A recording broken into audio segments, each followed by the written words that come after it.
준비 찬송 434장 합시다.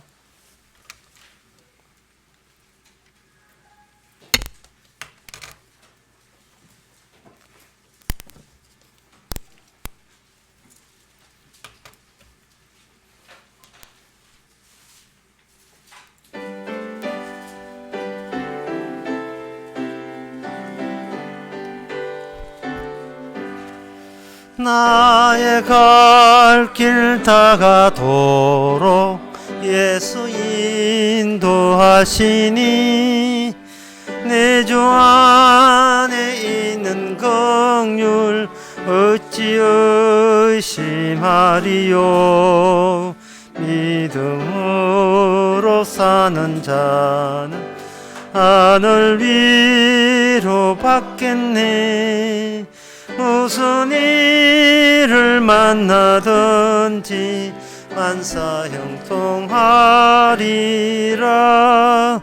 무슨 일을 만나든지 만사형통하리라. 나의 갈 길 다가도록 예수 인도하시니 우승군 일 당한 때에 넉한 너의 무인에 안심이 보단하고 여호와의 우칼하나. 나의 앞에 반석에서 샘물 하시네. 나의 앞에 반석에서 샘물나게 하시네. 나의 갈 길 다가도록 예수 인도하시니 그의 사랑 어찌 큰지 말로 할 수 없도다. 성령 감화 받은 영혼 하늘나라 갈 때에 영영 부를 나의 찬송 예수 인도하시네. 영영 부를 나의 찬송 예수 인도하셨네. 3절 다 일어나서 합시다. 나의 갈 길 다가도록 예수 인도하시니 그의 사랑 어찌 큰지 말로 할 수 없도다. 성령 감화 받은 영혼 하늘나라 갈 때에 영영 부를 나의 찬송 예수 인도하셨네. 영영 부를 나의 찬송 예수 인도하셨네. 아멘. 다 같이 묵도하심으로 나대비를 하나님께 드리겠습니다.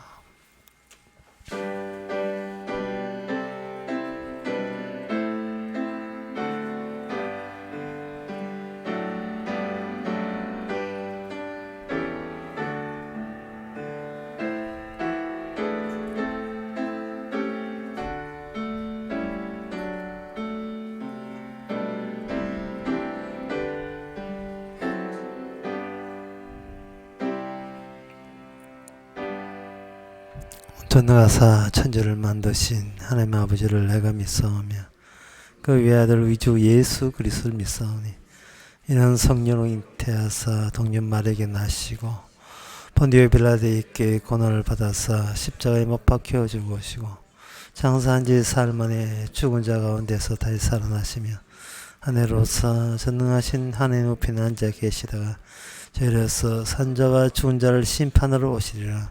성령을 믿사오며 거룩한 공예와 성도가 서로 통하는 것과 죄를 사하여 주시는 것과 몸이 되지 사는 것과 영원히 사는 것을 믿사옵나이다. 아멘. 긍휼과 진리가 같이 만나고 의와 화평이 서로 입맞추었으며 진리는 땅에서 솟아나고 의는 하늘에서 하감하였도다. 하나님 아버지, 주께서 하신 일이 무엇인지, 어떤 큰 일을 하셨는지 오늘도 우리 생각 말고 주님께 하신 일만 생각하는 귀한 시간 되게 하옵소서. 예수님 이름으로 기도합나이다. 아멘. 교동문 14번 합시다.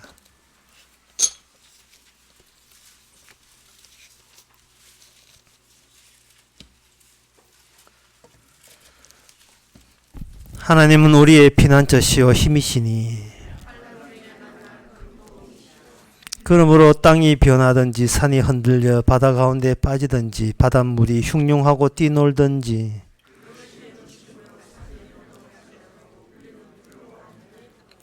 한 시내가 있어 나뉘어 흘러 하나님의 성 지극히 높으신 자의 장막의 성소를 기쁘게 하도다.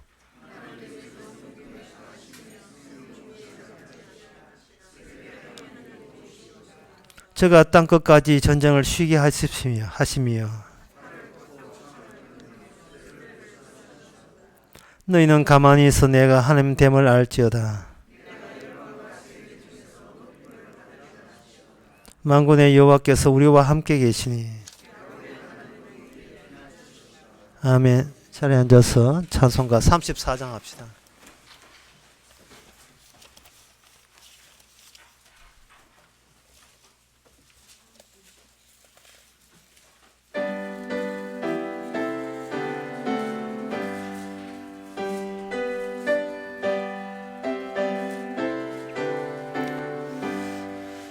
전능왕 오셔서 주 이름 찬송케 하옵소서.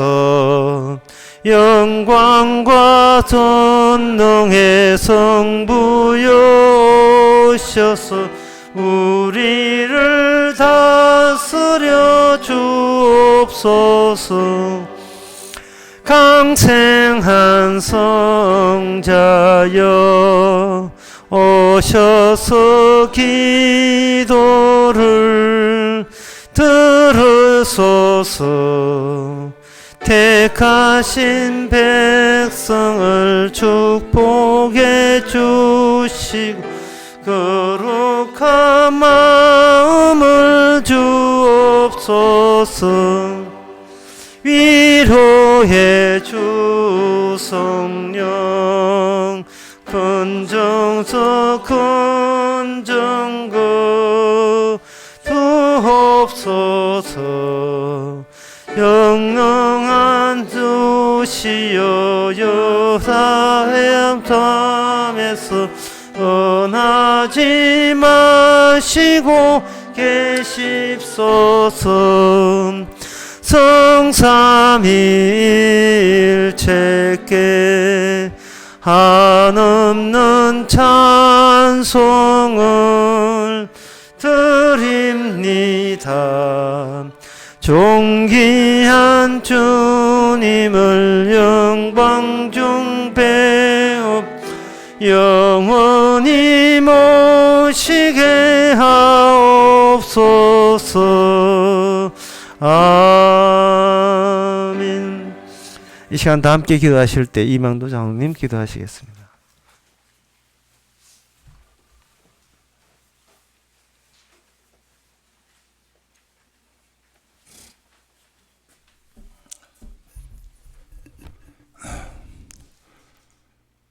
아버지 하나님, 오늘도 하루 또 쉬는 날을 택하여 주시고 저희들을 또 이곳에 불러주셔서 우리 주님께서 목사님을 통하여 생명의 말씀을 들려주시게 해주신 것도 너무나도 감사합니다. 아버지 하나님께서 늘 가르치시는 말씀, 무엇을 먹을까, 무엇을 마실까, 입을까 걱정하지 말라고 했지만 늘 염려하고 걱정하는 이 죄인들입니다. 주님 긍휼히 보아주시옵소서. 아버지 하나님, 이 땅에는 코로나라는 전염병으로 온 지구에는 지금 아비규환입니다. 이 나라에서 몇 명 죽었니, 저쪽에서 몇 명 죽었니, 다 이것도 주님께서 지금 일하고 있는 줄로 믿습니다. 아버지, 저희들도 한번 살아보겠다고 마스크를 찌고 사람 모인 데를 가지 않고 이 죄인들 발버둥 치고 있습니다. 우리 주님 그 노여움을 주님 한번 풀어주시옵소서. 이 죄인들을 불쌍히 보아주시옵소서. 그러나 우리 하나님 아버지의 뜻이 하루빨리 이 땅에 이루어지게 하여 주시옵소서. 이 모든 말씀 우리 주 예수님의 이름으로 기도드립니다. 아멘.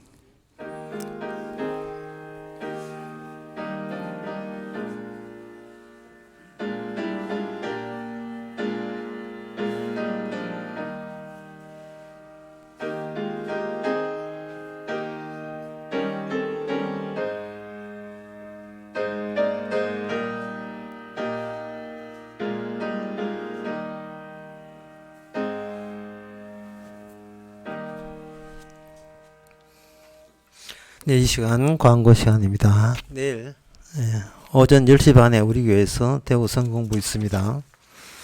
다른 광고 없으면 찬송가 359장 합시다.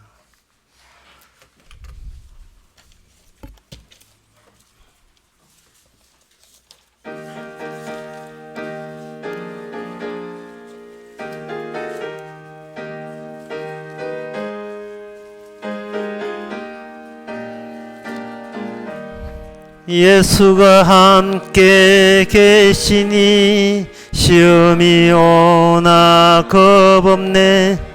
기쁨의 권은 되시는 예수께 의해 삽시다.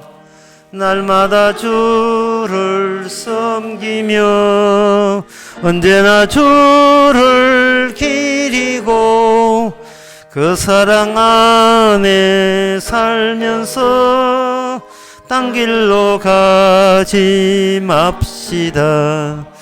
이 세상 사는 동안에 주 이름 전거하면서 무한한 복락 주시는 예수를 위해 삽시다.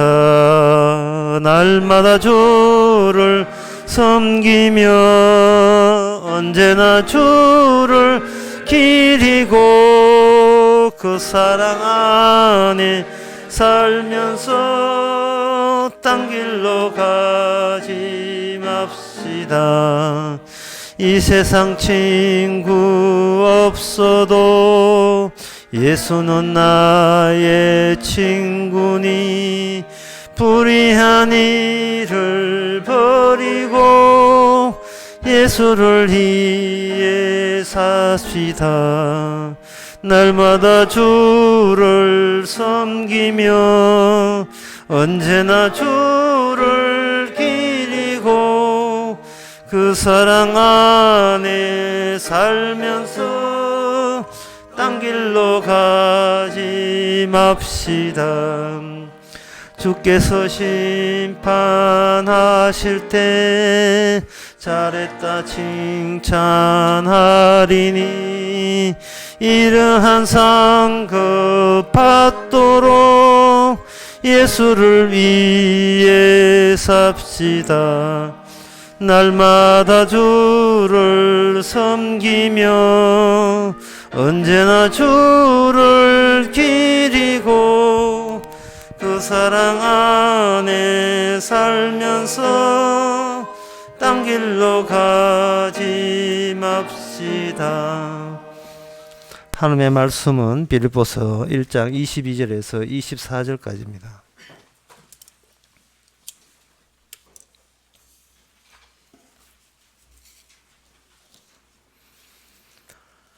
그러나 만일 육신으로 사는 이것이 21절부터 보겠습니다. 이는 내게 사는 것이 그리스도니 죽는 것도 유익함이라. 그러나 만일 육신으로 사는 이것이 내 일의 열매일진데 무엇을 가리는지 나는 알지 못하노라. 내가 그 두 사이에 끼었으니 떠나서 그리스도와 함께 있을 욕망이 가진 이것이 더욱 좋으나 그러나 내가 육신에 거하는 너희를 위하여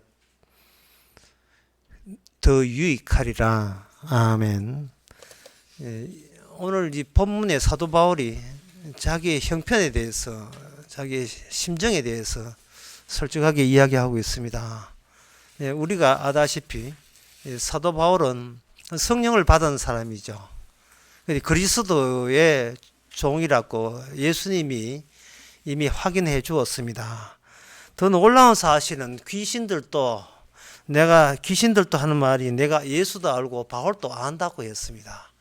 예수님만 아는 게 아니고 귀신이 그 옆에 예수님의 종인 바울도 귀신의 세계에서 유명 인사가 되었다는 겁니다.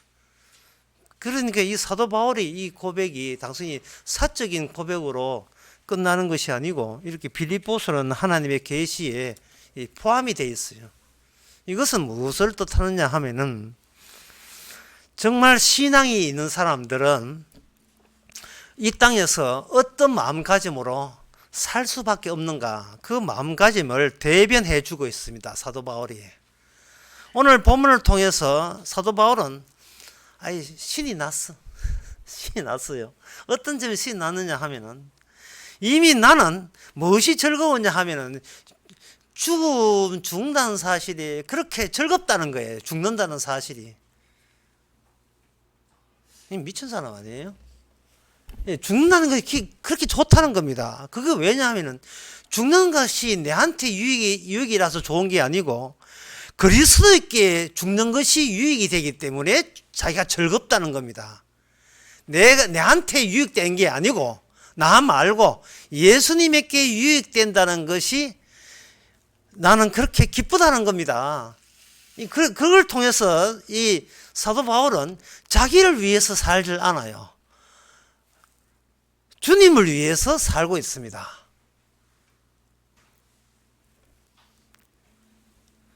주님을 위해서 산다. 그 말만, 한 가지 말만 해버리면 누구나 흉내 낼 수가 있습니다. 주를 위해서 살자. 여러 건은 주를 위해서 살아야지. 인간의 그게 존재의 의미다. 창조된 뜻이다. 누구나 그런 소리를 할 수 있는데 그 앞에 말을 할 수 있어야 돼요. 주를 위해서 살자가 아니라 나를 위해서 살지 않겠다는 겁니다. 두 개가 순서가 그렇게 이렇게 짝이 맞아야 돼요. 그냥 주를 위해서 삽시다 이게 아니에요. 나를 위해서 살지 않겠다는 겁니다. 나를 위해서. 그럼 게임 끝난 거예요. 이거는 나를 위해서 살지 않는 거. 나의 유익을 위해서 나는 여기에 이 땅에 살지 않는다. 나의 유익을 위해서, 나의 이익을 위해서. 다른 말로 하면 나의 행복을 위해서 나는 이 땅에 태어난 게 아니다. 그 점을 알게 된 것을 감사합니다. 왜? 나는 태어난 것조차도 주님의 행복과 주님의 유익을 위해서 태어남을 이제서 내가 알았으니까 나는 진짜 이거는 아주 사는 게 즐거워요. 여유만만합니다. 그런데 뒤에서 이렇게 자기의 바지가위를 붙드는 게 있어요. 내가 소원이 있다면 지금 빨리 죽어서 주와 함께 하는 그것인데 뒤에서 바지가위를 누가 잡아당긴다요. 보니까 뭐냐 하면은 내가 떠난 건 내한테 좋은데 여기에 성도들, 하나님의 성도들을 위해서 내가 떠나고 싶어도 떠나지를 못하고 있다. 그것은 주님 보시기에 내가 아주 사도가 지금 아주 살아있는 것이 너희들 보기에 주님 생각하기에 너희들 위해 내가 살아있는 것이 주님 보시기에 유익하다고 생각하기 때문에 나는 떠나지 않는 것이다. 그러니까 이 불편한, 내 인생 살고 있다는 거, 아직 살아있다는 게 이 불편함, 이 불편은 아름다운 불편이죠. 아주 이 땅에 죽을까봐 싶어서 아주 환장을 한, 그건 지저분한 불평이 아니에요. 신종 코로나 하고 난 뒤에 이 마스크 한다는 것이 그렇게 성가십니다. 세상이라는 게 산다는 게 이렇게 성가시한 거였던가? 그걸 다시 한번 생각하게 만들죠. 사도 바울의 이 느긋함, 여유 있음, 여운만만, 이것이 바로 귀신들도 알고 있는 진짜 성령 받은 진짜배기, 진짜배기 성도의 삶의 세상을 대하는 자세입니다. 이 여유만만. 그런데 우리는 이 여유만만함을 내 것으로 한번 가져보겠다고 되지도 않은 대주한 시도를 해보죠. 그게 뭐냐 하면은 바로 예수님의 십자가를 내 마음에 담기 위해서 그렇게 노력하고 십자가 막 노래 부르면서 십자가 내 마음에 들어왔고 하는데 한번 따져보세요. 그 십자가가 내 마음에 들어야 되고 십자가 때문에 구원을 받는다면 그거는 누구의 유익입니까? 말로는 주님의 유익하지만 실은요, 아직 자기 자신을 포기 못한 추책을 부리는 거예요. 추책을. 평생을 교회에 왔다가 추책의 낙서만 남기고 떠나간 사람입니다. 교회 다니면서 자기 종교적인 낙서만 저지르고 가버려요. 전부 다. 분명히 제가 아까 언급했잖아요. 주님을 위해서 사는 사도 바울은 앞에 뭔가 전제되어 있다고요. 자기를 위해서 살지 않은 거예요. 자기 유익을 위해서 살지 않아요. 그런데 자기가 천당 가겠다고, 구원받겠다고 교회 오는 것은 치사하고 지저분한 짓이에요. 그거나. 그런 짓은 해서는 안 되는 겁니다. 무슨 성경이 우리의 구원을 위한 성경이 어디 있어요? 그런 성경 없어. 그런 교회는 교회가 아닙니다. 우리 인간들끼리 설친다면 성령은 왜 있습니까? 성령은 활동을 왜 하고 주님은 왜 살아서 활동하시는 거예요? 우리를 그냥 놔둬버리면 우리는 치사하고 더러운 인간밖에 되지 않죠. 그래서 예수님의 십자가를 연구하고 죽으심을 연구하고 그 피를 연구해봤자 구원 못 받습니다. 사도 바울이 제대로 아는, 십자가를 제대로 아는 사도 바울의 이 모습은 평소에 삶을, 그것도 부드럽고 자연스러운 삶을 통해서 그냥 노출되게 돼 있어요. 나는 나를 위해서 살지 않는다. 그러니까 남들이 내보고 충고하거나 뭔가 이렇게 잔소리 하거든. 일단 나는 나를 위해서 살지 않는다는 걸 좀 전제로 깔고 내한테 잔소리하고 충고해라. 그런데 인간들은 자기 위해서, 자기 행복을 위해서, 자기 구원을 위해서 살고 싶어 하니까 사도 바울도 그런 줄 알고 남들도 그런 줄 알고 자기가 자기 하는 식대로 남한테 충고질을 하는데 들어보면 아무 들을 가치도 없는 거예요. 사람은 인생을 곱게 살지 않습니다. 아주 추하게 살아요. 아니 몸부림을 쳐요. 여유가 있을 때는 상당히 뭔가 점잖다고 하지만 이렇게 거리 띄우기 1.8m 띄우기 이렇게 나와버리면 사람은 도대체 내가 왜 사나 싶을지요.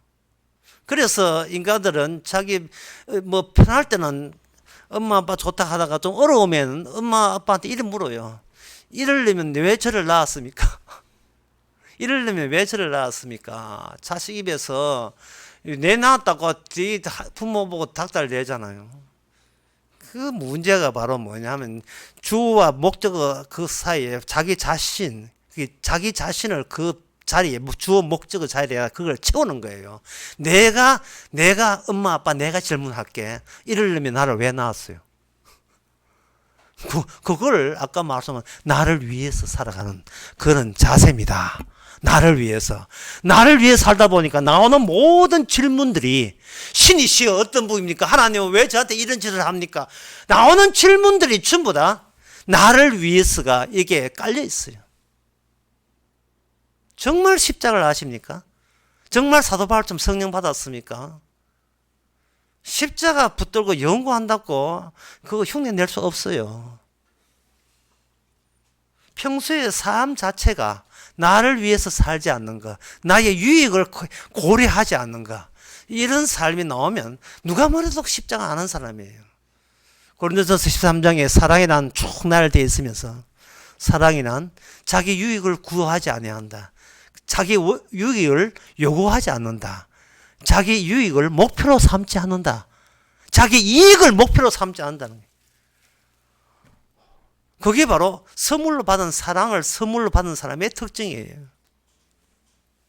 그래서 오늘 본문을 할 때 예수님이 십자가 죽음이 어떻고 그런 이야기를 저건 안 하겠습니다. 안 하고 이 땅에서 정말 하나님의 십자가를 아는 사람과 알지 못하는 사람은 어떤 차이가 있느냐, 그것을 말씀드리고자 하는 겁니다. 제가 그 TV를 잘 안 보는데 위에 탁 이렇게 보니까 무슨 게임을 하느냐 하면은 남녀 이렇게 TV에서 남자 여자 서로 만남을 주선하는 게임이 있었어요. 그 프로가 있었다 이 말이죠. 있었는데 그 프로에 어떤 70대 노인네들 3명 나오고 이제 60대 할머니들 좀 3명 나와가지고 이게 만남을 조성하는 게임을 벌리는 그 만남의 그 프로그램이 있어요. 보통 캠퍼스 커플을 CC라 합니다. 캠퍼스 커플. 근데 요새는 캠퍼스를 요새 BC가 유행한다는 거예요. 복지관 커플 해가지고. 복지관에 70하고 60 만나 하는데 이제 그 카메라 10몇 대가 쫙 깔려 있고 공중파로 이제 찍고 있습니다. 근데 이제 그 프로 진행하는 사람이 자연스럽게 분위기를 유도하기 위해서 음악 틀어놓고 자기 짝끼리 이제 자연스럽게 손을 잡고 춤을 추도록 이렇게 이제 유도를 하는데 어떤 할아버지 70한 중반 넘은 할아버지나 춤을 추면서 자기 커플 여자한테 다가가지고 60대 여자한테 다가가지고 손을 딱 내밀었어요. 근데 그 여자가 저도 그 프로 보면서 그 TV를 안 보는데 그거 보면서 깜짝 놀랐어요. 가슴이 설렜어요. 보란 듯이 손바닥을 내리쳐버린 거예요. 손바닥을 내리쳤어요. TV가 열 밑에 있고 지금 저끼리 뭐를 짓든 그건 관계없어요. 다 보는 데서 손바닥을 쳤어요. 노래 부르면서. 그걸 보면서 뭐냐 하면 그 60대 분이 혼자 살았거든요. 60대 누구라 하면 말을 숨기는 것도 뭐하다. 탤런트 이숙이에요. 이숙이라는 거 혼자 사는 사람이 평소에 혼자 사는 모습을 그냥 자신도 모르게 여과없이 나타난 거예요. 혼자 산다는 것은 뭐냐 하면 뭔가 힘을 내부로 응축되어 있습니다. 수축이 되어 있어요. 스프링에 수축되어 있다가 상대방이 뭔가 자기가 예상부터 뭔가 들어왔을 때는 응축된 웅크리고 있던 힘이 팍 발산 튀어나오면서 손바닥을 착 치면서 난 니 같은 인간하고 손 안 잡고 싶어. 아주 차갑게 쳐버리는 거예요. 이건 뭐 단호함입니까? 이게 뭐 소신을 보여주는 거예요. 차가운 거예요. 그걸 보면서 인간이 평소에 그 인간이 얼마나 자기 면역체계, 자기 사수와 방어, 완전 싸도 배치하는 것 같아.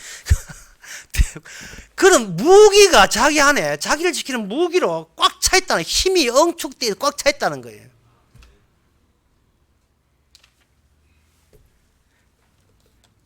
그걸 어렵게 말해서 인간은 자기의 자아란 세상을 구성하는 구성의 주체가 되는 겁니다. 인간은 이숙이라는 탤런트뿐만 아니라 모든 인간은 나름대로의 자기 세계관을 구성을 하는데 그 구성의 주체가 뭐냐? 자아가 구성을 주체를 해요. 구성을 주최해가지고 자기는 거기에 익명적으로 그 안에 딱 들어있다가 자기 유익, 자기 이익이 되다 싶으면 약간 문을 열어주지만 만약에 자기한테 이익되지 않고 쑥 들어오면 이게 말로 할 수 있거든. 말로 할 수 있는데 그 이숙 달리는 순간적으로 손바닥을 쳐버린 거예요. 이게. 그러니까 상대방 70 노인은 난감해가 민망해가지고 그 처임받은 이 손을 어떻게 처리하지 못해가지고 노래 부르면서 눈 안 맞추고 돌아가는 시 빠지는 거예요.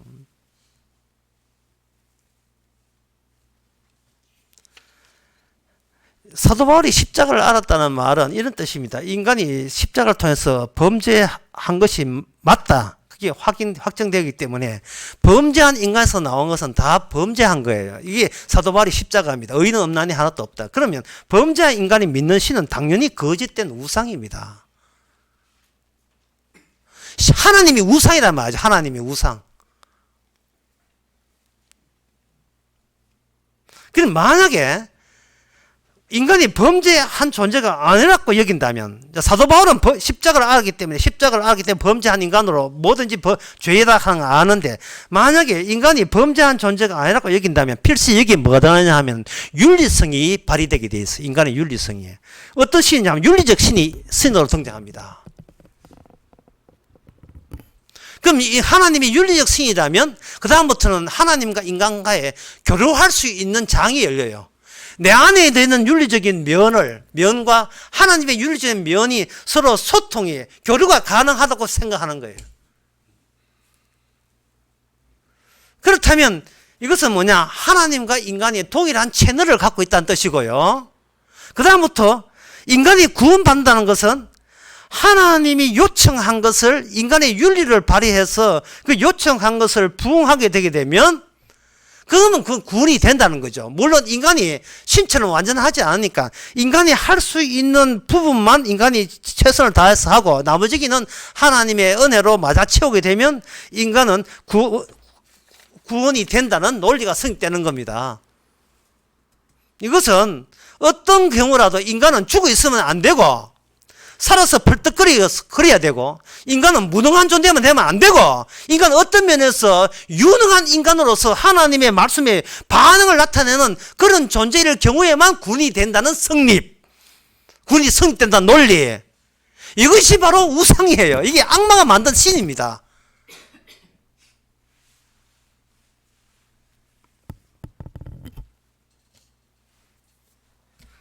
인간은 선악을 걸 따먹었기 때문에 하나님이 나타나기 전에도 이미 선악에 구준한 하나님을 이렇게 투영하죠. 자기의 내부의 선한 것과 아름다운 것, 진선미를 끄집어내서 그런 아마 그것의 진선미의 극대치를 신이라고 가정하고 그 신에게 통용될 수 있는 그러한 연결고리를 본인이 갖고 있다고 생각하는 겁니다. 제가 이래 말해서는 잘 모를 테니 예를 들어 보겠습니다. 어떤 그 남편이 막 술만 처먹고 오면 막 아내 패는 거예요. 그런데 그 부인은 자식 때문에 이혼을 못하고 있고 자식 봐서라도. 그런데 그 남자가 때리는 데서 멈추는 게 아니고 남자가 얼마나 이게 강경한지 한번 때리고 놓고는 다음날 되면 술김에 그렇다고 이야기하면서 그 다음날 그 아내를 데리고 백화점에 가가지고 네 원하는 거 마음대로 신상 나온 것부터 해가지고 전부 다 마음대로 사주는 거예요. 막대한 비용을 들이는 겁니다. 아내한테. 하면 자기가 내 잘못했다. 내가 니도 아다시피 내 성품이 고운 건 알지.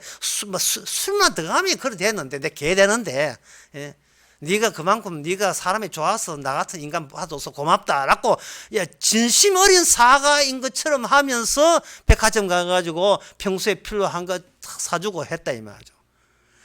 그러면 다른 사람 보기에 네 너무 손해 보는 거 아닌가 하지만 그 남편은 절대로 손해 보지 않아요. 왜냐하면 자신의 율법을 아내한테 심어 놓은 겁니다. 아무리 잘해주고 아무리 이렇게 원하는 것을 다 해주고 행복해 주려고 하지만 그 밑에 깔려있는 것은 그러니까 내한테 함부로 대들지 말란 말이야 라는 이러한 예, 이러한 악함이 딱 깔릴 때, 예. 대들지 마라. 니 맞는다. 그게 이것이 뭐냐 하면은 잘해주면서 실제는 니는 내한테 내 밑에 있어. 니는 내 시킨 대로 해야 된다는 그러한 갑을 관계를 이렇게 아예 심어 놓는 거예요. 칩처럼. 하나님의 성령을 받지 않는 그 악령이 있는 마귀가 그대로 있는 사람에 있어서 하나님은 뭐냐 하면 하나님의 율법을 자기가 자기한테 심어 놔버려요. 심어 놓고 자기가 자기를 혼내주는 겁니다. 네 이름은 지옥 가. 이름은 천당 못 가. 그리고 자기가 스스로 늘 개발한 게 뭐냐 하면은 하나님의 의로움, 착함의 카탈로그를 만들어요. 1년표를 만든다고요. 본인이 문제 내고 본인을 푸는 겁니다. 그게 대표적인 것이, 대표적인 게 벌써 바로 내가 하나님께 구원을 받았으면, 받은 사람답고 사랑을 그냥 받았으면, 구원을 받았으면 티를 내야 된다. 티를 내기 위해서 내가 헌금도 하고, 헌신도 하고, 봉사도 했어. 내만 구원받을 것이 아니고, 이 세상의 넓은 곳에 다른 사람도 구원받도록 내가 이 시간을 바치고 몸을 바쳤어. 하늘나라 확장하는데 내가 보탬이 돼야 나중에 하늘나라 칭찬할 것이라는 생각. 그러니까 이런 생각들이요. 뭐가 문제냐 하면 거기에 나는 이미 죽었다는 생각이 없어요. 나는 살아 있어야 되고 그리고 나는 무능하다는 생각도 없어요. 나는 항상 유능할 수 있는 자질이 있다는 것을 항상 내포하는 겁니다. 그러니까 죽으면 안 되잖아요. 살아서 더 성과를 얻어야 나중에 보너스가 많아질 테니까요. 그런데 로마서 4장에 보면 이렇게 되어 있습니다. 일하는 자에게는 그 삭을 은혜로 여기지 않고 빚으로 여기느니와 일을 아니하실지라도 경건치 않은 자를 의롭다 하시는 이를 믿는 자에게 그 믿음을 의로 여기시다니. 카다로그 필요 없습니다. 내가 살아있을 이유도 없습니다. 내가 유능할 필요도 없습니다. 일하지 않는 자예요. 6절에 보면 일한 것이 없이 하나님께 의로 여기심을 받는 사람의 복에 대해서 언급하고 있습니다. 일한 것이 없이, 예, 무능하지요. 일한 것도 없이 의로 여김을 받을 때, 그것을 시편에 인용하여 그 불법을 사하심을 받고 죄를 가리우심을 받는 자는 복이 있나니, 그 복이 주님의 유익을 위한 복이지 나의 유익한 복은 아닙니다. 주님을 유익을 위해서, 주님의 이익을 위해서 그 복이 난데없이 우리에게 준 겁니다. 우리 안에 심어진 거예요. 내가 유능하기 위해서, 나는 내가 내 힘으로 살기 위해서 엉축된 스프링의 힘을, 잠재적 힘을 누적할 필요 없어요. 평소에 나는 내가 남한테 무시 안 당하기 위해서 나는 이 정도야 하다가 그게 우연히 선보는 자리에서 그 많은 카메라가 있는 자리에서 그냥 좀 이렇게 어차피 이거 프로그램이니까 할 때 아주 춤추면 되는데 사정없이 내체 난 네 같은 인간 난 네가 춤출 의사 없다고. 그동안 혼자 사는 관계 얼마나 자기 내부에 긴장이 되었을까요? 이게 힘으로 나온다는 것은 말보다 더 본질에 가까웠다는 거예요, 힘이. 예, 말로 설명보다 행동이 본질이 더 가까운 몸이니까 행동으로 그냥 손을 쳐버린 거예요. 이게 그 사람만 그런 게 아니에요. 모든 인간이 그래요. 하나님 사랑합니다. 이렇게 뭐 한다 할지라도, 예. 가까이 오게 되면 이미 더 떨어져. 이미 떨어져. 뭐 안 떨어지시면 떨어져. 이게 뭐냐 하면 나는 나를 위해서 살고 싶어. 니도 마찬가지잖아. 그러니까 서로 그 의견 존중해 주자. 나는 나를 위해 살겠다. 거기에 대해서 귀신이 그걸 성령 받는 인간으로 귀신 나라에서 쳐주겠습니까? 안 받아. 귀신 나라에서 알고 있어요. 너는 아무리 해봐. 네 교회에서 장난이나 치는 인간, 왔다 갔다 놀러 가니, 놀러 사면 왔다 가는 인간이지. 그거 성도 아니다는 겁니다. 그러면 이 땅에서 뭐 십자가를 어떤 예수님 십자가 죽어서 죄사 백날 이해해봐야 삶 자체가 여전히 자기를 위해서가 있는 한 그건 자기 자신의 따로의 힘을 응축해서 이 힘은 내가 일한 대가라는 거예요. 분명히 로마서 4장에서는 일한 것이 없다고 했는데 본인은 일한 것 공들인 게 있어요. 평생 동안 쌓아놓은 공들인 게 있는 거예요. 이걸 그래 어떤 70대는 그것도 늙어 와가지고 건드리니까 순간적으로 손바닥 내쳐버리죠. 남편 울 벌거 해가지고 벌벌 떠면서 지 차례 가고 자기 살아가고요. 그 여유가 없어요. 어떤 내 지키는 것이 최우선이기 때문에 달리 여유가 없어요. 마지막은 나는 나를 내가 지켜야지 누가 나를 대신 지켜주지 않는다는 거. 강한 긴장감이 있습니다.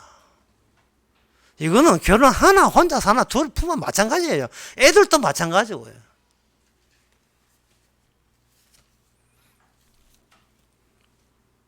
그렇다면 그 반대가 뭐냐? 진짜 십자가를 하는 사람은 뭐냐? 겨울왕국이라는 그 만화에 보면 울라프라는 게 나와요. 울라프가 뭐냐? 눈사람입니다. 몸통은 통통하죠. 겨울왕국, 겨울에 몸이 통통하거든요. 이뻐요. 하얀 몸체에다가 빨간 나뭇가지를 가지고 탁탁 꼽아가지고 여기 얼굴 나오고 팔까지 나오고. 울라프라는 그 눈송이는 아이들이 그렇게 좋아해요.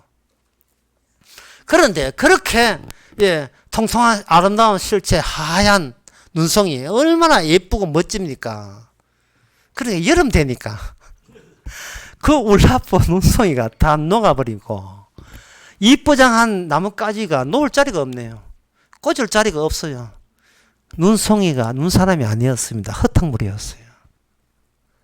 사도 바울은 십자가를 알고 난 뒤에 자기 자신을 놓고 있다는 거예요. 하나의 눈송이처럼 아무것도 아닌 게 그 놓고 있다는 것을 알고 있는 겁니다. 놓고 있고 소멸되기 때문에 더 이상 나를 위해서가 성립이 안 돼요. 주님 앞에 서게 되면 아무것도 아닌 존재로 그냥 시커먼 허탕물에 뿐인 나를 그 주님 앞에서 그걸 평소에 나를 위해서 나의 유익을 위해서가 거기에다가 걸칠 거기에 없다니까요. 이사야 6장 6절 여러분 아시죠? 화로다 망하게 되었구나. 주님 앞에 딱 서게 되면 우리는 강력한 나밖에 모르는 인간 아니에요. 저는 그 나밖에 모르는 인간 하게 되면 늘 생각나는 게 뭘 보냐 하면 국민학교 때. 저 할 때는 초등학교 없었어요. 국민학교 때 겨울에 때는 무쇠난로 있잖아요. 도시락 이렇게 얹어놓은 거 벌건데 그 무쇠난로는 무쇠로 만들어가지고 이게 시도 안 들어가. 모든 인간들은 자기를 위해 살게 되는 어느새 이미 그 자체가 무쇠 덩어리, 무쇠 난로가 다 되어 있어요. 무쇠 난로가. 주고받는 말은 전부 다 형식적인 거. 상투적인 거. 이 2시간 동안 대화해도 위선적인 대화만 오가는 지 잘났다는 이야기밖에 안 나오죠. 그냥 5사람 모이면 무쇠 난로 5 덩어리 모인 거예요. 무쇠 난로. 얼마나 두껍고 단단합니까? 그게 다 건드리면 대반 반격 나오지요. 그게 바로 자기를 위해서 나온 결과입니다. 다시 말해서 세계관을 구성할 때 자아란 무쇠적인 나는 내가 구성한 세계, 인간은 거기 안에 들어앉아서 빼꼼히 세상을 내다보면서 사는 그런 식으로 살아갑니다. 이 사는 것이 이게 몸부림이고 공포에 무서움과 알 수 없는 공포에 시달리고 있는 거예요. 지금 전 세계가 다 그렇듯이 지금 전 세계 그렇지 오늘날 우리도 마찬가지고요. 이 무쇠난로 이거 어떻게 흠집하면 안 된다고 그거 맨날 조마조마하고 살아가고 있습니다. 그러나 울라프 하나의 눈송이는 결국은 녹아지고 죽잖아요. 그러니까 이 나를 죽이시는 하나님께 감사하는 거예요. 이게 왜냐하면 주님의 유익을 위해서 태어나게 했다가 주님을 유익해서 죽여주니까 그 과정을 속에서 나는 죽음 마땅함을 내가 알고 있다는 이 사실. 거기에 대해서 복이 굉장히 감사히 여기는 겁니다. 값없이 아무것도 행한 것도 없는데 평생 동안 나만 지키기로 했는데 이 값없이 행한 것도 없는 나에게 값없이 의롭다 하시는 하나님의 은혜. 이게 바로 복음입니다. 이게 복음이에요.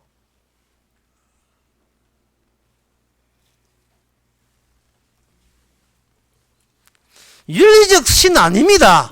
도덕적 하나님 아니에요. 그건 도덕적 신을 믿는 나의 유능함을 하나님 앞에서 자랑질을 하고 있는 겁니다.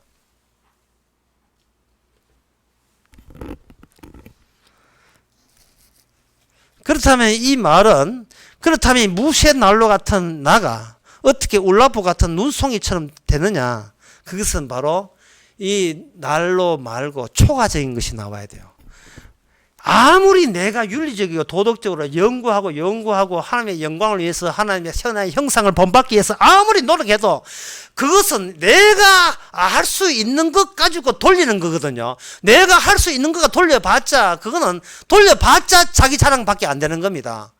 그러면 여기서 초과적인 거, 내가 할 수 없는 더 넘어서 있는 거, 그것이 바로 성령의 오심입니다. 성령이 오게 되게 되면 나를 아예 무능한 자로 만들어버려요. 뭘 해도 소용없는 자로 만들어주시는 그 가벼움, 그 자유함. 나는 네 솜씨 나는 안 받는다. 네 제조 안 받는다. 네가 네 인생을 평생 살기 위해서 얼마나 공들는지 난 일체 그 안 물을게. 그 말고 네한테 없는 것, 더 초과적인 것, 플러스 알파, 더 초과적인 것. 그것이 바로 사도 바울에게 찾아왔기 때문에 귀신들도 말하기를 내가 예수도 알고 바울도 안다 이렇게 얘기하는 겁니다. 바라기는 우리들 자신도 귀신 나라에서 좀 알아줬으면 좋겠어요.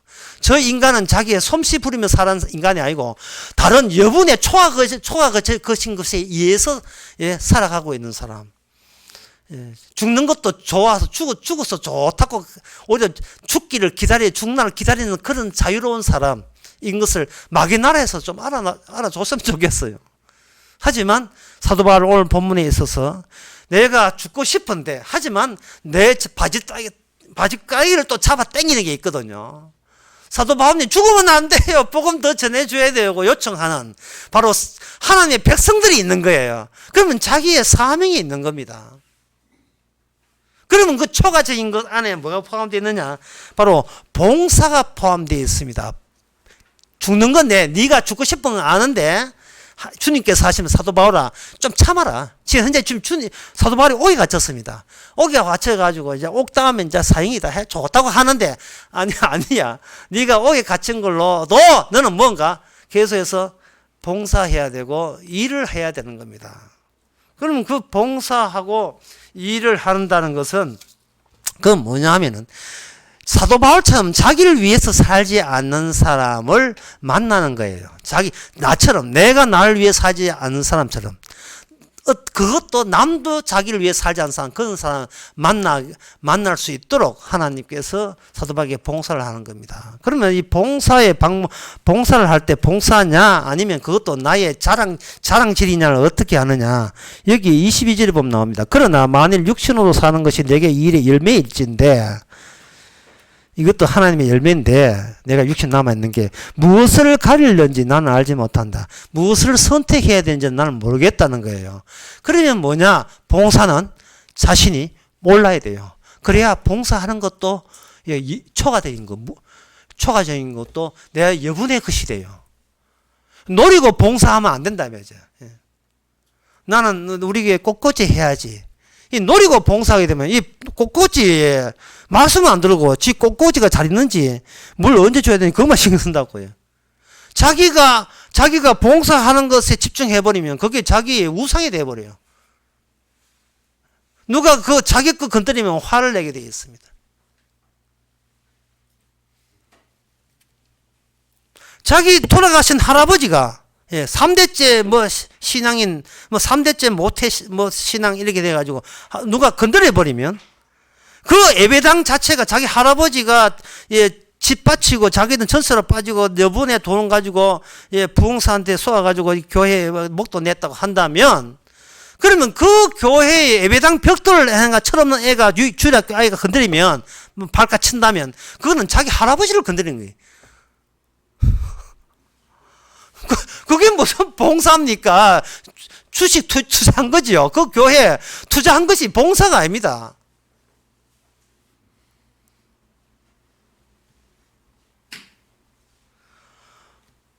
헌금을 하도 나는 모르겠다고 헌금해야 돼요. 나는 모르겠으니까. 왜? 나는 무능하니까. 유능하게 무능하니까. 주께서 하라 한 대로 했을 뿐입니다가 봉사돼야 된다 이 말이죠.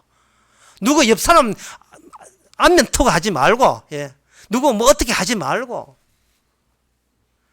이 신천지는 뭐 단체로 아멘이다. 단체로 기침만 해도 아멘이다. 이게 뭐냐 하면은 지가 알아서 아멘 하는 거지. 알아서 뭔 뜻인지 모르고 그냥 눈치 보고 하는 거예요. 왜 눈치를 봅니까? 그게 바로 그것이 결국 돌아오는 것이 자기 이익이 되고 나는 신앙이다고 남들이 이야기해 줄까 봐 싶어서 그걸 노리고 그 분위기 봐서 행동하는 겁니다.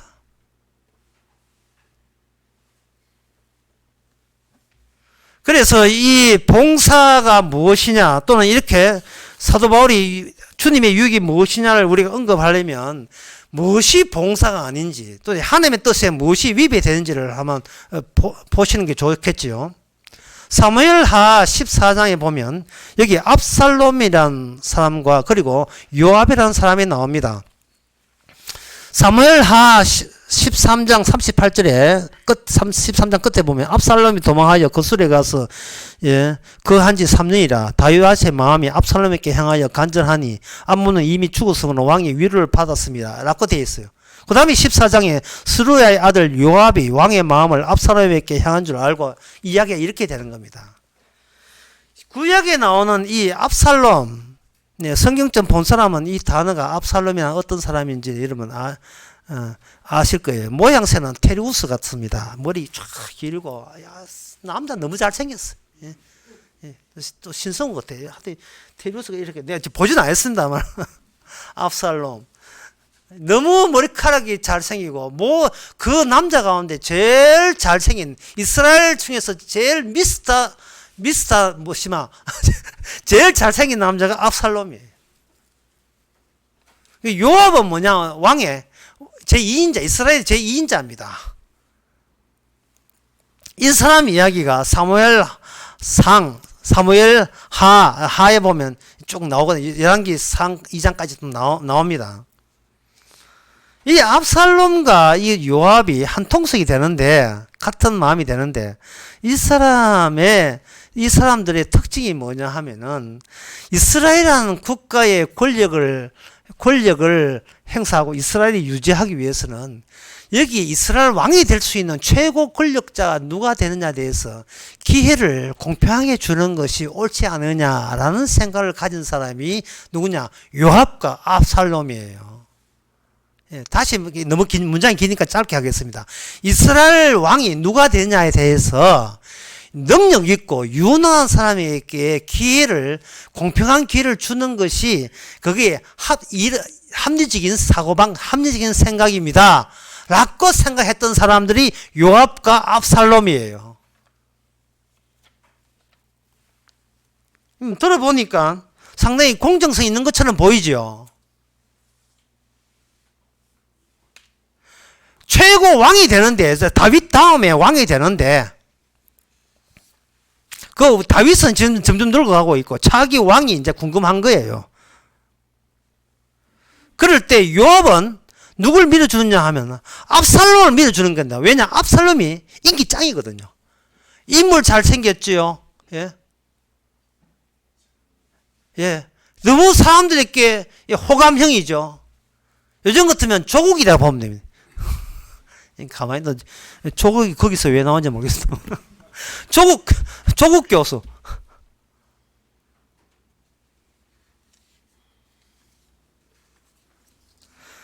그니 이 요압이 국민들을 딱 보니까 국민들이 마음이 압살롬에 다 가 있는 겁니다.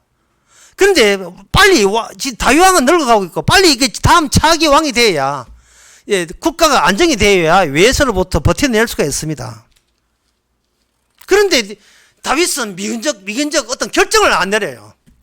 안 내리니까 요압이 14장에서 꾀를 서는데 뭐라고 꾀를 서느냐 하면은 어떤 그 여인 하나를 불러요. 이 사람은 연기자입니다. 예, 연기자인데 상복을 입혀가지고 네가 백성인 척하고 다가가지고 예, 왕한테 이렇게 거짓말로 해라. 뭐냐면은 나는 과부인데 남편 죽었습니다. 아들 둘이 있는데 하나가 또 아들을 때려 죽였습니다. 그 아들 하나밖에 없어가지고 아들 하나라도 됐다 싶었는데 이웃 사람들이 가만두지 않고 어떻게 동생을 죽인 그 형을 다 살려두느냐. 그 형마저 죽여야지. 라고 달려듭니다. 그러니까 임금님 나는 이 아들 하나 있어야 대를 잇는데 그 아들을 마저 죽어버리면 난 대를 못 잇는데 왕이 현명하신 임금님 다윗 임금이요. 어떻게 나한테 해결책을 제시해 주옵소서. 라고 울면서, 예, 연기자니까 울면서 이제 진짜 자기 집안 사정의 이야기인 것처럼 그렇게 꾸며가지고 호소를 하죠. 배후에는 요압이 있는 거예요. 그렇게 이야기할 때 임금은 몰랐죠. 모르고 난 뒤에, 예, 걱정하지 마라. 그 이웃 사람이 그 형, 네 아들 하나밖에 없는 아들 안 죽이도록 내가 조치해 줄게. 예, 그렇게 딱 이야기했다고요. 그럼 이야기가 여기서 끝난 거예요. 예, 내가 임금 아니자. 임금이라서 내가 경찰 보내가지고 이웃 사람이 하나밖에 없는 아들 안 죽이도록 해줄게. 됐냐? 집에 가. 됐지? 이랬는데 여자가 집에 안 가고 뭐라고 하냐 하면은 우리 집에는 그렇게 해주면서 왜 왕 본인은 왜 그렇게 아들을 그냥 그 귀한 아들을 죽이려고 하십니까? 라고 이래 나온 거예요. 감히 백성이 지금 왕한테 잔소리를 하는 거예요. 그러니까 그 다윗 때 그때 정찰해가지고 네 배우자 누가 너를 보냈냐? 배우자 누구야? 요압 장군입니다. 제 2인자 요압입니다. 이렇게 이야기했다고요. 요압은 압살롬을 밀고 있으니까.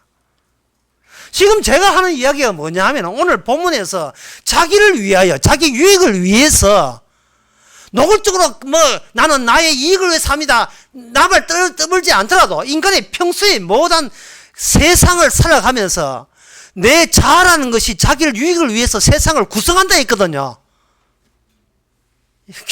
기억나십니까? 설교 초반에 이야기했는데 인간은 자기를 위한 것을 그 전제로 해서 자기만의 세계관을 구상을 해요. 구성을 한다고 만들어낸다고요. 그 만들어낸 구상 가운데서 그 행동은 속일 수가 없어요. 본색이 딱 드러나게 되어 있습니다. 그 예를 제가 요압과 압살롬을 예를 드는 거예요. 사무엘하 3장 27절에 보면 이런 말씀이 있습니다. 아브레엘이 헤브론을 돌아오면서 요압이 더불어 종용하여 말하되 저를 데리고 성문에 들어가서 거기서 배를 찔러 죽이니 저는 자기의 동생 아사헬의 피를 일함이라 이랬어요. 아브엘이라는 귀순자를 임금님이 인정한 귀순자를 제2인자 요압 장군이 예, 그 사람을 피살시키서 피태를 했거든요. 피살해서 죽였는데 죽인 이유가 그 사람이 내 혈육인 내 동생 아사헬을 죽였기 때문에 내가 형으로서 저 인간을 언젠가 만나면 꼭 죽여버린다 해서 죽여버린 거예요. 거기에 대해서 다윗은 뭐라고 하냐 하면 그 죄가 요압의 머리와 그 아비의 온 집으로 돌아갈지나 요압의 집에서 백탁병자나 문둥병자가 지팡이를 의지하는 자나 칼에 죽는 자나 양식이 핍절한 자나 끊어지지 아니할지로다. 요압과 그 동생 아비새가 그 아비넬을 죽인 것은 자기 기본이 동정해서 자기 동생 아사헬을 죽인 까닭이었다. 이래 됐어요. 다윗이 자기 2인자 요압한테 저주를 퍼부어버린다고요. 저주를. 다윗이라는 그 하나님의 선지자 왕이 저주를 내뱉는 것은 그 요압이라는 것은 필히 저주받게 되어 있습니다. 열왕기상 2장 31절에 성경에 보면 그 저주 받아서 결국 죽었다. 솔몬에게 죽었다는 사실이 나와요. 열왕기상 2장 31절에 보면 왕이 가로되 솔로몬입니다. 저 말과 저를 죽여라 묻어라. 요압이 까닭없이 흘린 피를 나와 내 부친의 집에서 내가 제하여 버리라. 이렇게 되어 있습니다. 왜 이런 이야기가 흔히 이 세상에 있었다는 이야기가 성경에 왜 기록되었을까요? 왜 이런 이야기를 하는 거냐? 왕의 자리는 인간의 능력 겨누어서 앉힐 자리가 아니고 하나님의 선택하는 겁니다. 하나님이 일방적으로 선택하는 거예요. 유능하냐 무능하냐를 비교하지 않습니다. 네 재주 부를 그런 시간 기회도 줄 필요도 없어요. 하나님께서 그냥 찍은 거예요. 너 왕대 찍어버린 겁니다. 우리는 아까 그 로마서 4장에 보면서 제가 그런 이야기 했죠. 뭐라고 하냐 하면은 값없이 어렵다 하신 자를 그렇게 찍어버리는 겁니다. 하나님의 값없이 어렵다 하심을 우리 찍은 사람이 바로 성도가 되는 거예요. 값없이 내가 살렸고 내가 내 유익을 위해 살렸고 예수가 공드는 거 그 아무 때도 소용없어요. 내가 어렵게 되어야 천당 간다는 건 윤리적 신 앞에서 윤리적인 모든 열매를 다 그걸 주워 모아서 하나님 이 정도 착한데 천국 넣어주세요. 상급 주세요. 이거 소용없어요. 그런 것은 이단들이 주장하는 거예요. 그 악마가 만든 신입니다. 그게 삼위일체도 뭐든 가짜예요. 그냥 선택해버린다고요. 여러분 그 점을 알아야 돼요. 성경에서 일방적으로 선택했을 때 선택하고 난 뒤에 어떤 자가 그 선택에 대해서 무슨 근거로 반발하는가 그 반발을 한번 보세요. 오늘날 우리의 삶하고 똑같아요. 바로 나를 위해서 나의 유익을 위해서 하나님을 이용한다는 그 모습을 그대로 반영해주고 있습니다. 성경 전체가 다 반영해주고 있어요. 우리는 그 사실에 대해서 감각이 없이 그냥 옛날 다윗 때 압살롬 이야기 그 다음에 요압 이야기 들으면 뭐 그럴 수도 있지. 그래 다윗 임금이 이상하지. 그렇게 능력자 백성들에게 인기 있는 사람을 왕으로 해야지. 그래 엉뚱한 솔로몬을 왜 하죠? 솔로몬 출생 자체가 상당히 그 추잡한 간음 사건이 담겨 있는 사람인데 그 사람을 왜 다윗 차기 왕 솔로몬을 했을까? 그게 뭐 하나님 좀 이상한 것 같아. 우리 이거 넘어가자. 뭐 옛날 그런 일 있겠지. 그냥 넘어가 버려요. 이게 바로 우리 자신을 보고 하는 이야기인데요. 여러분들이 성경 볼 때에 다윗이 택했다고 다윗 편에 서지 마시고 누구 편에 서는가 보세요. 요압 편에 서시고 압살롬 편에 서세요. 그걸 서야 돼요. 그걸 서게 되게 되면 요압이나 압살롬이나 오늘날 우리나 똑같은 동일한 사고방식으로 움직인다는 사실을 발견해야 될 겁니다.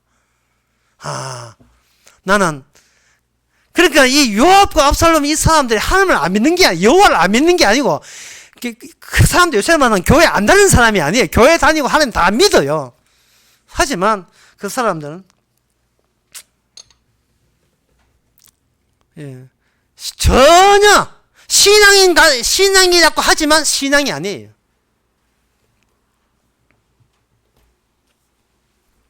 신앙 아닌 신앙 같은 그런 신앙인 듯 신앙 아닌 신앙 같지도 않는 그런 신앙. 바로 그것을 귀신들도 알고 있다는 거예요. 가짜 신앙들. 자기의 구원을 위해서 교회 나온 그 가짜 신앙. 자기 천당 가려고 교회 나온 사람, 그 가짜 신앙. 평소에 자기 윤리 도덕 총론해서 하나님 이 정도 착한 사람 버리면 참 하나님이 나쁜 믿었고 반발하는 그 가짜 신앙. 그러나 하나님은 값없는 자에게 그냥 꽂아줘 버립니다. 시편 90편 9절 11절 유명한 말씀인데 우리의 모든 날이 주의 분노 중에 지나가며 우리의 평생이 일시간에 다하였나이다. 우리의 연수가 70이요 강건하면 80이라도 그 연수의 자랑은 수고와 슬픔뿐이요 거기다 보탤까요? 신종 코로나뿐이요 신속히 가니 우리는 날아갑니다. 하나님의 진노가 이 세상은 하나님의 진노를 맛보라고 한 거예요. 우리는 하나님의 진노를 보면서 힘들어 살아가면서 왜 하나님은 왜 그런 식으로 우리를 힘들게 하고 고생시키는지 이유를 몰라요. 왜? 자기는 잘났으니까. 자기는 유능하니까. 자기에게 선할 수 있는 기회를 달라고. 하나님 믿고 성인도 지켜서 내가 얼마나 내가 하나님의 영광을 위해서 일하는지 그런 기회라도 부여해서 내 잘난 맛에 내가 좀 뽐때 나게 살도록 좀 기회를 주시옵소서 이러고 있다 이 말이죠. 모압하고 압살롬하고 똑같아요.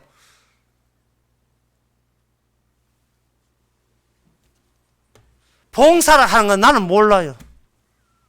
바로 봉사하는 사람은 전부 어떤 사람이냐? 진짜 봉사가 되는 사람은 나를 위해서 살지 않는 사람을 서로 만나는 거예요.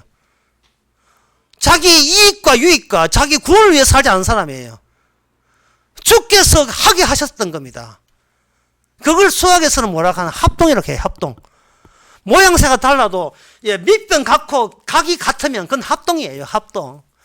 동일한 백성인데 동일한 백성이에요. 그러나 이 세상의 모든 일은 뭔가 들어가는 것이 없으면 출력이 없다고 생각하는 겁니다. 주어진 값이 없으면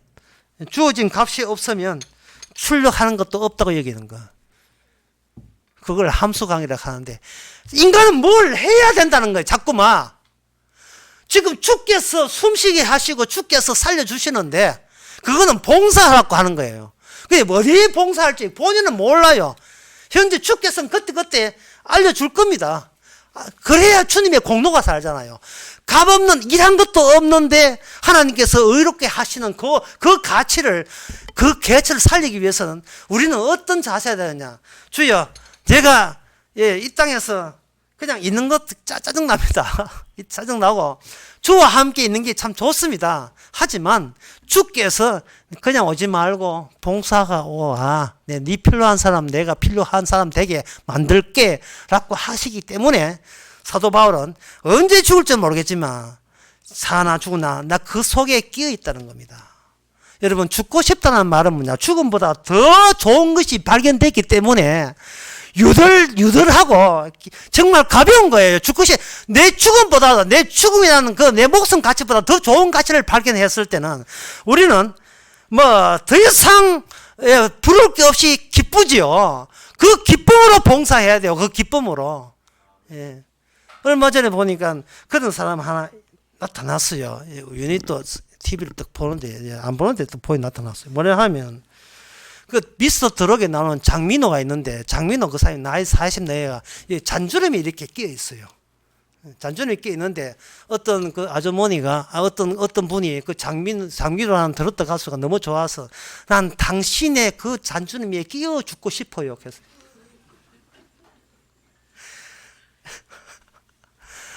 우리는 주님의 그 하늘나라 보호자에 끼어 죽고 싶어요. 얼마나 장면하는 그 사람이 좋았으면 그 잔주름에 끼어서 캑하고 죽어도 좋을 만큼 패이란 뜻이거든요. 그 사람은 분명히 장면호가 있다면 자기 유익을 구하지 않은 사람입니다. 우리는 주님의 십자가 때문에 주님의 의롭다 때문에 우리의 유익을 구하지 우리를 위해서 살지 맙시다. 기도하겠습니다. 하나님 아버지 정말 주께서 성령 줬다면 말할 수 없는 봉사의 기쁨을 또 같이 주신 줄 믿습니다. 힘이 있어서 여유 있어서 봉사하는 것이 아니고 우리가 살아가는 그 자체가 봉사인 것을 진작 우리가 알게 하옵소서. 예수님의 이름으로 기도합나이다. 아멘. 다 일어나서서 83장 찬송합시다.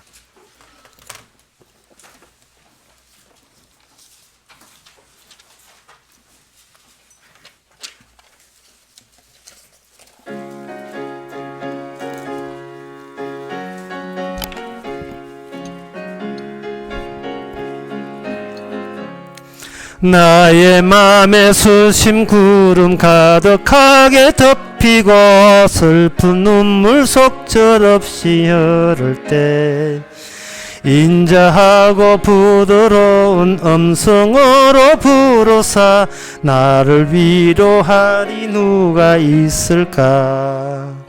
주 예수 주 예수 주 예수밖에 누가 있으래. 슬픔 낙심될 때에 내 친구 되시는 구주 예수밖에 다시 없도다. 무거운 짐덩에 지고 인생 길을 가는 자 힘이 없어 쓰러지려 할 때에 능력 있는 팔을 펴서 나의 손을 붙들어 나를 구해 주리 누가 있을까. 주 예수 주 예수 주 예수밖에 누가 있으랴. 슬픔 낙심될 때에 내 친구 되시는 구주 예수밖에 다시 없도다. 지은 죄를 돌아보니 부끄럽고 괴로워 자나깨 나 맘에 화평 없을 때 추한 죄인 용납하여 품에 안아주시고 깨끗한 맘 주시리가 누굴까. 주 예수 주 예수 주 예수밖에 누가 있으랴. 슬픈 낙심될 때에 내 친구 되시는 구주 예수밖에 다시 없도다. 요단강을 건너가서 시온성을 향할 때 나의 항상 동행하리 누굴까. 두려움의 검은 구름 모두 헤쳐버리고 나의 갈 길 인도하리 누굴까. 주 예수 주 예수 주 예수밖에 누가 있으랴. 슬픔 낙심될 때에 내 친구 되시는 구주 예수밖에 다시 없도다. 기도합시다. 지금은 우리 주 예수 그리스도의 은혜와 하나님의 거짓 사랑과 성령의 충만하심이 하루하루가 다 주시면 주는 은혜인 것을 아는 모든 성도에게 주의 이름으로 영원히 함께 계실지어다.